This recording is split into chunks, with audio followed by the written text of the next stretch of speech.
बहुत प्यार करते हैं तुमको सनम, बहुत प्यार करते हैं तुमको सनम। कसम चाहे ले लो, कसम चाहे ले लो, खुदा की कसम। बहुत प्यार करते हैं तुमको सनम, बहुत प्यार करते हैं तुमको सनम।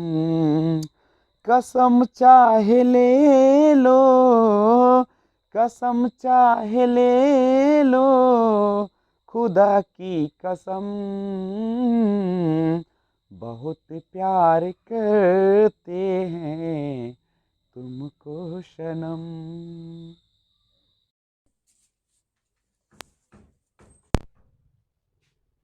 Hello friends, this is Vijay Rajpushp and welcome to learner eyes Y VRP.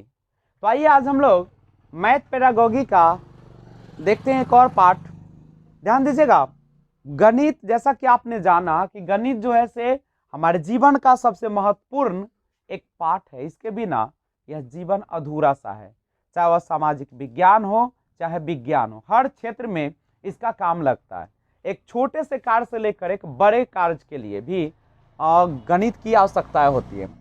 अब गणित में बहुत सारे कार्य होते हैं। अब गणित में होमवर्क या गृह कार्य होता है, पाठ्यक्रम को समय पर समाप्त करने तथा माता पिता द्वारा बच्चों के शैक्षणिक विकास में सहायक होता है और स्व अध्ययन को बढ़ावा देता है। यानी क्या करें, हम बच्चे को गृह कार्य क्यों देते हैं, आखिर क्या रीजन है? क्योंकि सारे चीजें आप क्लास में नहीं पढ़ा सकते हैं। सिलेबस को भी तो आपको खत्म करना है, बच्चे को समझ को भी तो डेवलप करना है। तो जो आपका गृह कार्य होता है, एक तो सबसे पहले पाठ्यक्रम को समय पर समाप्त करने में सहायक होता है। क्योंकि कुछ काम आप घर पर के लिए देते हैं तो बच्चे जो है अपना दिमाग भी लगाते हैं, अपनी चिंतनशीलता को भी बढ़ाते हैं, सृजनात्मकता को भी बढ़ाते हैं और उस काम को कर देते हैं। इसमें क्या होता है कि माता पिता द्वारा बच्चों के शैक्षणिक विकास में सहायक होता है। जब आप होमवर्क देते हैं तो बच्चे माता पिता से भी उसके बारे में जानने का प्रयास करते हैं, मदद कर लेते हैं और स्व अध्ययन को बढ़ाता है। इससे क्या होता है, बच्चा खुद से कुछ समय सेल्फ स्टडी पर भी जोर दे देता है। अब छात्रों की समझ को मौखिक कार्य द्वारा आसानी से जांचा जा सकता है। अगर आप चाहते हैं कि बच्चों के गणित की समझ को जांचे तो मौखिक कार्य, आप कुछ पूछ रहे हैं और बच्चे से पूछते हैं कि बोलो 2 गुने 3 बराबर कितना, तो बच्चा बोल देता है 6 होता है। तो मौखिक कार्य के द्वारा हम आसानी से जांच सकते हैं कि आखिर बच्चे में कहाँ परेशानी है, क्या दिक्कतें, किस प्रकार का बच्चा है, कैसा बौद्धिक विकास है इसका। लेखन कार्य गणित की शुद्धता और मानसिक वृद्धि के लिए उत्तरदायी है। क्योंकि जब गृह कार्य देते हैं आप गणित में तो क्या होते हैं, गणित की शुद्धता का पता चलता है और मानसिक वृद्धि के लिए भी उत्तरदायी, उससे मेंटली भी डेवलपमेंट हो जाता है। अब समूह कार्य की बात करें, देखिए बच्चे, आप जानते हैं कि विभिन्नताओं से भरे हुए हैं। सभी बच्चे एक दूसरे से क्या होते हैं, भिन्न होते हैं, चाहे वह मानसिक या बौद्धिक, जो भी उसकी सोच है, चिंतन है, तर्क है, सारा चीज। तो समूह कार्य देते हैं तो क्या हो जाता है, ज्ञान का आदान प्रदान। जो बच्चे किसी विषय के बारे में नहीं जानते, किसी चीज के बारे में नहीं जानते, उस पर तर्क तो करते हैं लेकिन नहीं जान पाते, तो अलग अलग विभिन्नताओं से भरे कारण सभी अपना अपना तर्क देते हैं, तो उससे ज्ञान का आदान प्रदान हो जाता है और नई चीजें सीखने में भी आसान हो जाता है। और समूह कार्य में बच्चे को मजा भी आता है, सभी अपना एक दूसरे का ज्ञान का अपना कह सकते हैं कि आदान प्रदान करते हैं। गणितीय शिक्षण की प्रकृति तो तार्किक होती है, तर्क पर आधारित है, बिल्कुल लॉजिकल होती है। गणित का अध्ययन करने से बच्चे को सभी मानसिक शक्तियों को विकसित करने का पूर्ण अवसर मिल जाता है। और गणित की भाषा सार्वभौमिक होती है, यूनिवर्सल होती है। यूनिवर्सल का मतलब क्या है कि आप किसी भी स्थान पर जाए, किसी भी देश में जाए, किसी भी समय में करें, इसका कोई फर्क नहीं पड़ता है। हर जगह जो होती है वह बिल्कुल जो होती है शुद्ध होती है, सही होती है। यानी इसका स्थान और समय से कोई लेना देना नहीं होता है, यानी सार्वभौमिक है। किसी भी देश में चले जाए, किसी भी समय में आप जांचे तो 2 जोड़ 3 5 ही होंगे। ऐसा नहीं है कि आपके यहाँ पे 2 जोड़ 3 5 होते हैं और अमेरिका, रूस में अगर जाएंगे तो कुछ और हो जाएगा। तो ये सार्वभौमिक होता है, सब जगह यह लागू होता है और किसी भी समय से जांचा जा सकता है। तो आइए देखिए गणित शिक्षण में एनसीएफ 2005 का महत्व को ध्यान दीजिएगा। गणित की शिक्षा का मुख्य उद्देश्य बच्चे के गणितीयकरण की क्षमताओं का विकास करना है।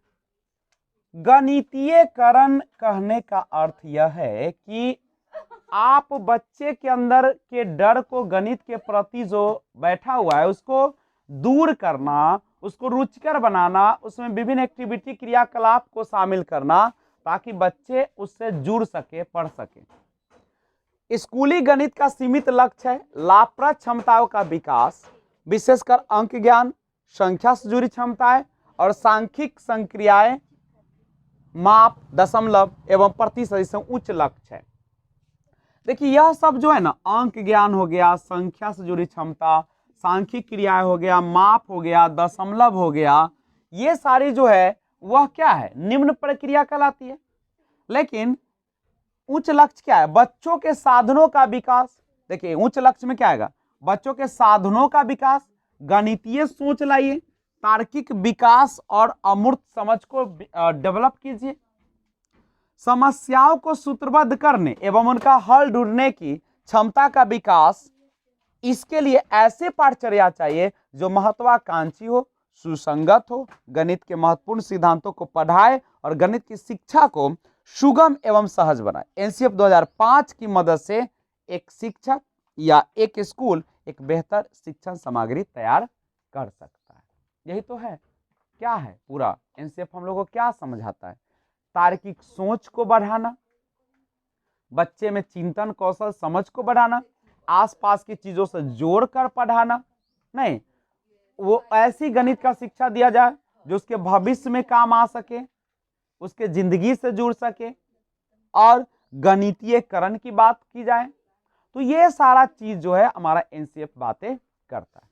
तो आज बस इतना ही, मिलते हैं फिर एक और बेहतरीन वीडियो के साथ। तब तक टेक केयर, बी एंजॉय।